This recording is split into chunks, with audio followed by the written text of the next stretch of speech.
Good. Go ahead. When you start preparing for Pitt, I always think of Pitt having really good offensive lines. Is that the case? Yeah, I mean, when you watch these guys, they're physical up front. They run a lot of traditional direct runs.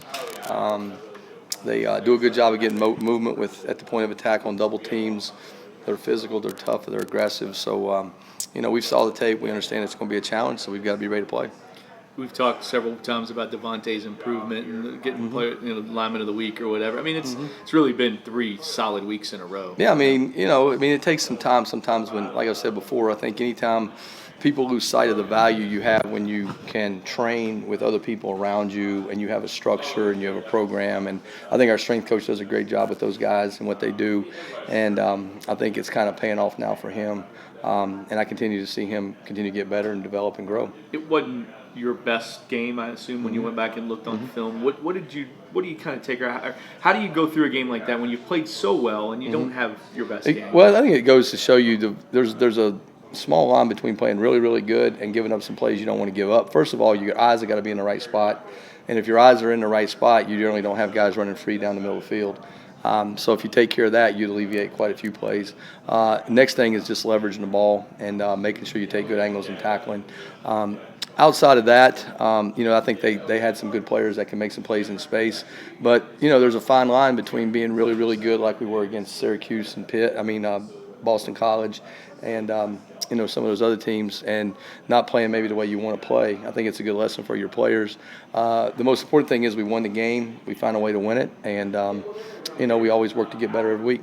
What was your reaction when you saw Sheldon Rankins got a spot in the Senior Bowl? I was really happy for him. I mean, I think he deserves it. I was fortunate enough to coach that game at one point, and I think he'll turn some heads down there with his play. He's as talented as a defensive lineman that I've had since I've been, back into college football from the National Football League that I've coached, and I think he deserves everything he gets. He's going to be a guy that I think can play a long time at the next level, and certainly look forward to him finishing his career off right with us. But really proud of him, and glad to see him getting some well-deserved rewards. He seems to be a guy who wears his weight well. He doesn't really look like a 300-pounder. No, he's a guy that is going to be able to play all positions up front. He's going to be able to play all 3 downs. He's able to win one-on-one blocks not only in the run game but in the pass game. He has athletic ability and range to affect balls not only inside in the box but also on the perimeter and do those kind of things. So I think when you start adding all that stuff up along with his character, his work ethic, that's going to really up his value. What's the key when they start moving Boyd around? Obviously he's a talented player and, they do a good job schematically of trying to find ways to get him the ball. He's done a good job for him, so you just got to have awareness and understand where he's at and be ready to make plays because if he's to you, you're probably getting the ball. Communication-wise, you want your linebackers pointing out where he is? Well, I think that from a structure standpoint, your secondary, you always want to know where people are, and the formation dictates how you play sometimes. So you just got to have awareness to good players and where they are, and just make sure that we're all on the same page with what we're doing. You've been in a lot of bowl games to be bowl eligible. What does that mean for a team? And then you try to just enhance your position from here on out. Well, I think number one, it's a great because it gives you extra practice time with the guys that are coming back next year.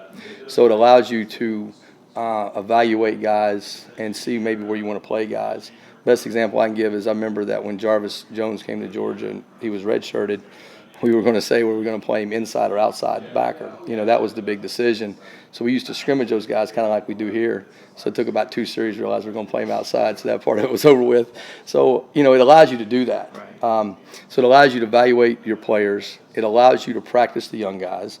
And it's a reward for your players that have worked hard all year. So I think there's a lot of good in it, and we're certainly proud of the fact that we were able to become bowl eligible. We're excited about it, and now we just want to look to enhance it.